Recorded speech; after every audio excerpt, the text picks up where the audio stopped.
So Layla nervously asked, how do I feel more confident about changing careers? I have to change careers. I want to change careers, but I'm scared.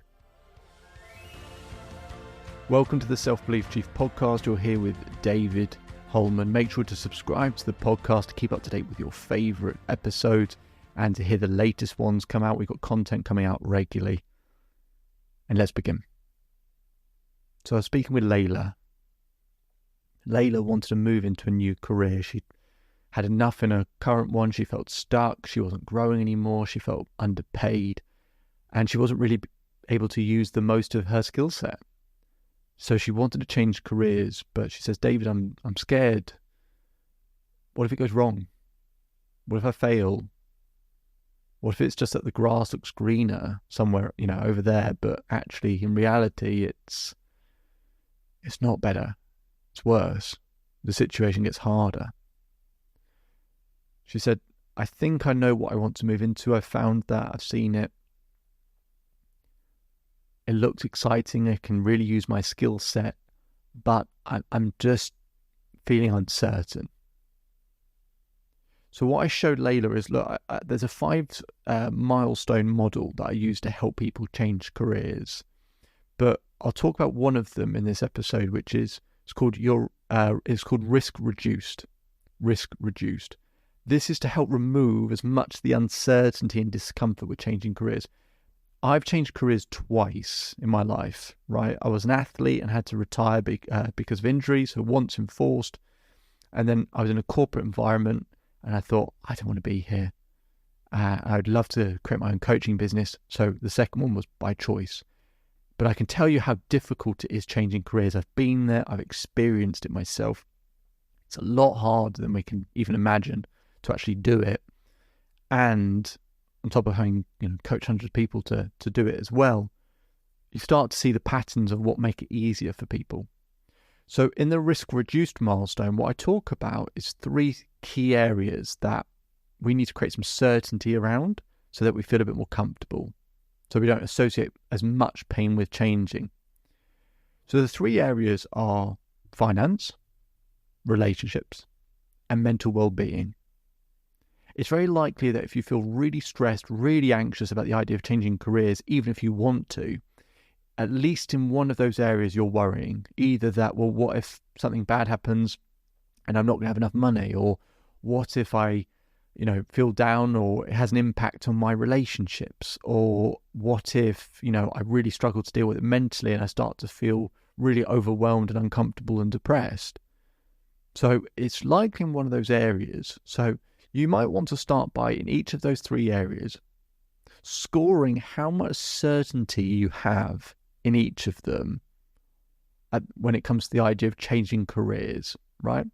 So, for example, if you're really, really worried about money when it comes to changing careers, then your certainty might be at a 2 out of 10.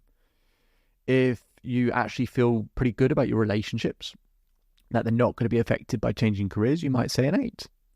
And then your mental well-being, if you're not really sure, you might say a 5. So scores like that. So when you're thinking about changing careers, how do you feel in regards to finance, relationships, mental well-being, with regards to, how you feel making that change, and a score out of 10, just so we can see where there might need to be a bit of an adjustment.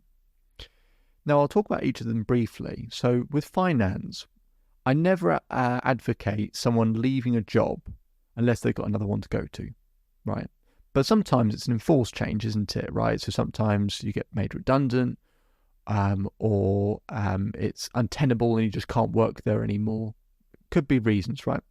What we want to do is create some savings for a period of time. So ask yourself, how many months worth of savings do I need to kind of tide myself over that will help reduce my uncertainty? So you might say, you know what, if I've got some money that just allows me to get through 3 months without being paid, then that might be enough, and that gives me enough time to find a job.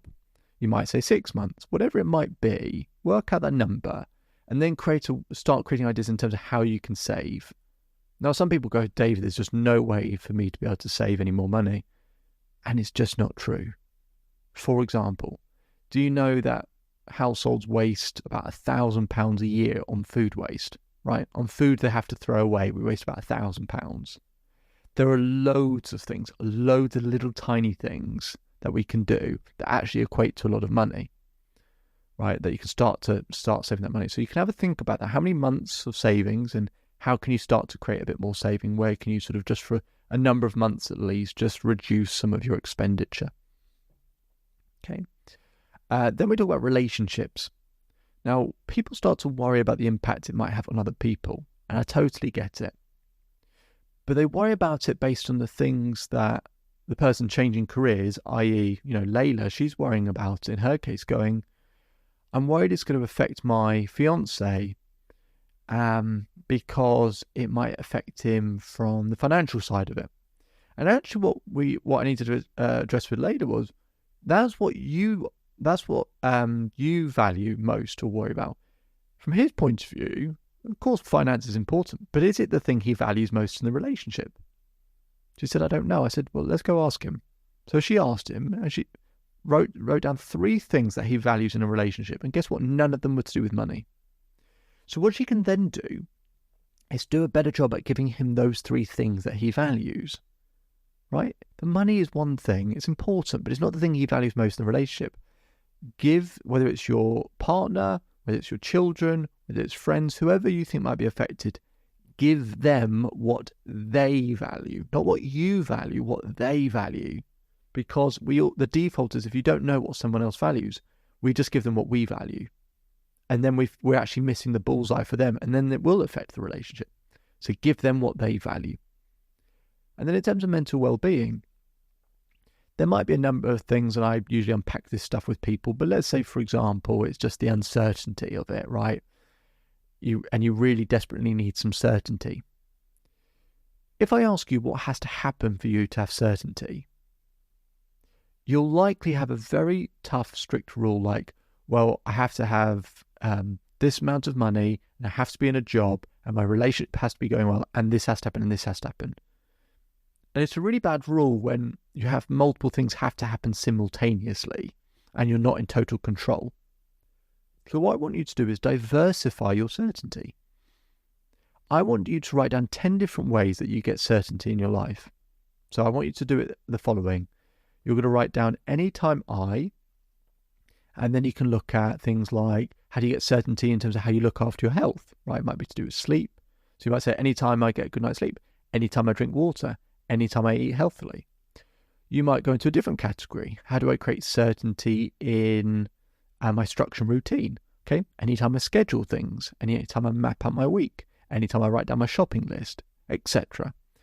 The reason why we write down any time is we're not just saying when this happens, we're saying anytime this happens, and it's anytime things that you're in control of, not anytime they do something, anytime I do something.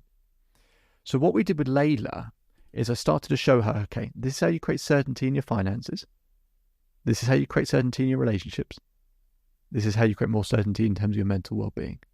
And then we can up each of those scores. Now she feels more certain that she can succeed at changing careers because it's not all just wrapped up in the next job. She's got ways that she can control her relationships, control her influence in the relationships, control her mental well-being, and have better control of her finances as well. I allowed Layla to have the flexibility. And Layla, sent me an email saying she's really enjoying and loving her new job. And it's always nice when people have the opportunity to do what they really are meant to do. My name is David Holman. If you change today will change your life. So enjoy the rest of your day. Enjoy the rest of your life. If you want to learn more about this episode, visit the Self-Belief Chief website. We'll put a link in the description to be able to schedule time with me as well. And enjoy the rest of your day. Speak to you soon. Just one more thing before you go. So I hope you're enjoying the daily episodes. We put in a lot of work to keep providing content because to create permanent change needs consistency.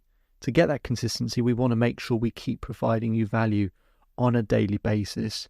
But to keep up with that pace, could we ask for one very small favour? If you could take the time to leave a 5-star rating either on Apple Podcasts or Spotify. We'll put a link in the description for you to be able to do so. That really, really helps us out and helps us to keep providing content as frequently as we do. And we'll do one more thing to provide some extra value.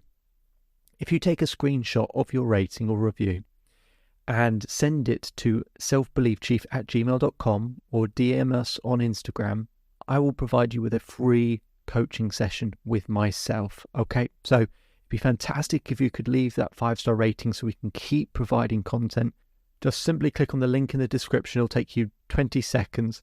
And if you want to go one step further, take a screenshot of that rating and review, send it to selfbeliefchief@gmail.com or DM us on Instagram, and we'll arrange a free coaching session for you. Hope you enjoy the rest of your day, and see you on the next episode.